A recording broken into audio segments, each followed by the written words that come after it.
पुरात्मा सत्संग के अंदर हर पहलू पर विचार प्रकाश डाला जाता है ताकि आप अच्छी तरह दृढ़ हो इस ज्ञान पर। ये एक ऐसा सामूहिक सत्संग स्थल है, ऐसा शिक्षा स्थल है जिसमें प्रथम कक्षा के बच्चे भी आते हैं। यही पढ़ाई जाती है इसको इकट्ठा ही बैठा के। और इसमें दूसरी कक्षा के यानी तो दूसरी बार हाजिरी लगवाने आए हैं, प्रथम कक्षा के तो इसमें पहला नाम प्राप्त है, दूसरी के जिनको सतनाम प्राप्त है, और फाइनल वाले भी हैं जिनको सार नाम प्राप्त है। तो सबको ही ज्ञान दिया जाता है और इस ज्ञान की रह रहकर सबको आवश्यकता होती है।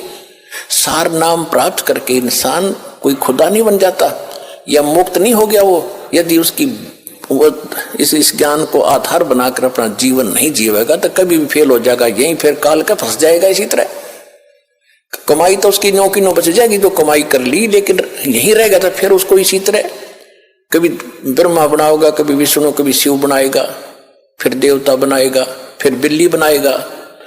वो पूंजी तो इस समय की होगी आपके पास और वहां आपको ठगा जाएगा। एक दूसरे को दुआ, बच्चों के लिए ही भिक्षा भीख मांग मांग कर दुआएं दे देकर।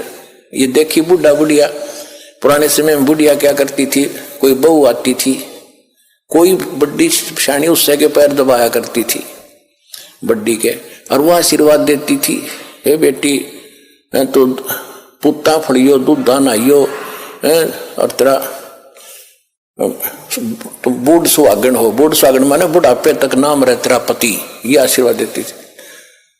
तो वो जितनी थोड़ी बहुत पूंजी उनमें बची थी वह बहू तो दे दी। हाँ, बहू फिर आगे दे देगी तो अपनी बहू आती, और अंत में कोई से पीछे कुछ पल्ला कुछ नहीं रहा। अब हम ऐसी गलती नहीं करेंगे, किसी को दुआ नहीं देना, किसी को आशीर्वाद देकर अपनी चोरी मत करवाना, ठगवाना मत। अपने बच्चों को भगवान से जोड़ दो। अब बेटा आप भी कमाई करो, तुम भी मजदूरी करो भगवान की, या आप पे सुखी रखेंगे, सारा धन इनके पास भी हो जाएगा। ऐसी गलती नहीं करना जो आपको हर पहलू पर सत्र किया जाता है। और हमने देखा पहले तो बुढ़िया अपनी बहू अपनी सासू के पैर दबा रही, एक फार्मोटी कराती 5-2 मिनट, और वह निर्यत आशीर्वाद दे देती बिना गिनती के। और फिर सासू बहू का हो गया झगड़ा, और फिर नौकरा तेरे भाई मरियो, तेरे भतीजे मरियो, तेरा नाश होइयो। वह बुढ़िया फिर दूसरा स्टेशन पकड़ेगी।